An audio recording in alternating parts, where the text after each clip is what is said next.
What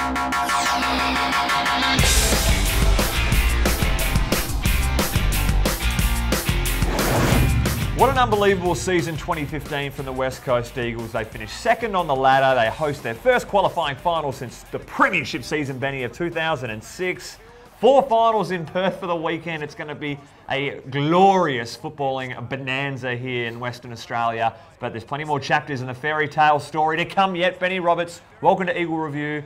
Could you have seen this season unfolding as it has? Second, can you believe it, in WA on top 1 and 2, if you don't mind. So, now look, it's been great, but now everything resets. The real stuff starts now. We've got a great grid position at the front. Not quite pole, but geez, we're right next to it. So, can't wait. It was an absolute demolition of the Saints. Second time this season that we had defeated them. The scene is now set for the Hawks. Play them at home again. Weather could be wet again. How could you imagine it? We're going to have beautiful weather all week. Could be slippery conditions. What do we do most impressive against the Saints that we were able to rectify from our game against the Adelaide Crows? I think early on, the Saints' pressure was really good and the boys got potentially a little bit handball happy. But they turned that around, pulled the ratio back, kicked the handball well. Second half, they were challenged at half time, Stephen, and really responded and started playing the way that we've all loved over the last, and that has got them a lot of wins over the last sort of 3-4 months. So can't wait. Now the Hawks Friday night didn't get bigger. A stage does not get any bigger than that, my friend. No, it doesn't, mate, and it was classic. We wanted to mothball a couple of players against the Saints. We had 5 on the bench. Looked like a mathematical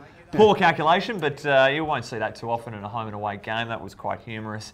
Definitely a sour note, however, as though the Chris Masten hamstring injury just before half-time reached to the bench and said, I've done something, I know it.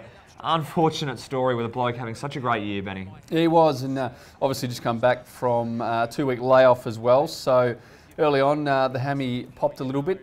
We can tell you right here, right now on the review, it's not that bad. We'll find out confirmation tomorrow, but it's not that bad. So it's not the old standard 3-weeker. We're hoping sooner than that for Chris, so good signs. Good exclusive, Benny.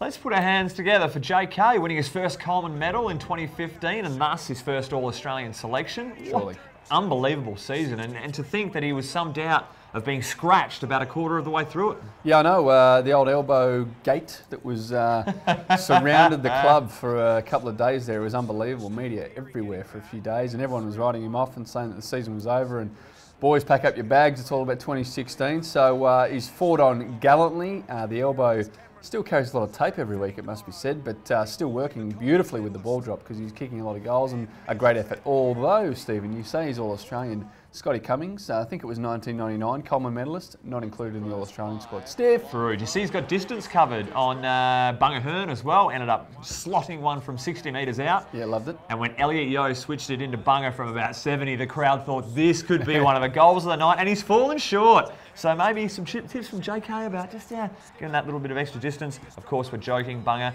You kick it a long way. This bloke, we know, was so instrumental on the night and will be for the final series. Nick Naitanui probably earned himself best of field honours on the weekend. Didn't play against the Hawks last time they met. Was a late omission during the week. He'll be chomping at the bit to get out there, Benny. Yeah, absolutely. Plays well against the Hawks, I think, as well, from memory. So he's caused them some headaches. So look, he looks fresh and he looks ready. He's in great form, obviously. Last time we didn't have Callum Sinclair either. We had Elliot Yeo and Jeremy McGovern playing in the ruck last time. So vastly different landscape in terms of the tap work that'll be happening against the Hawks on Friday night. So hopefully that can be the difference. Had plenty of good moments too. He had the left foot goal from about 50 out. Took one of the marks of the year where he's landed sideways. But one of the most impressive contests, I thought, was this one here where he's ended up making a contest from this ball that would have been gobbled up by the Saints player.